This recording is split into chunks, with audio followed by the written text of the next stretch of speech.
Film Bajrangi का first look आप लोगों के बीच रिलीज हो चुका है, जो भोजपुरी के पावर स्टार पवन सिंह का है। नमस्कार, मैं रविंद्र और आप लोग देख रहे हैं रविंद्रा टाइम्स। फर्स्ट लुक आया हुआ है यशी फिल्म की तरफ से। दोस्तों बताते चले, फिल्म का नाम है बजरंगी और पावर स्टार पवन सिंह की ये फिल्म है। और बहुत दिनों के बाद कुछ ऐसा लगा है कि सच में कमाल की फिल्म आ रही है।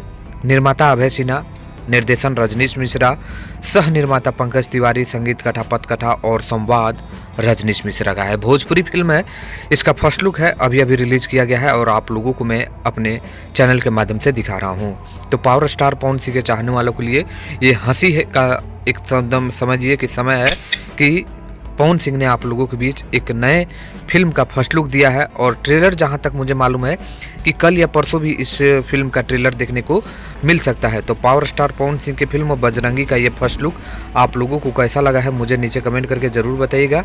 और साथ में ये भी कमेंट करिएगा कि ये फिल्म देखने के लिए आप लोग कितना उतावला है, नीचे कमेंट करके ज़रूर बताइएगा। मिलते हैं नेक्स्ट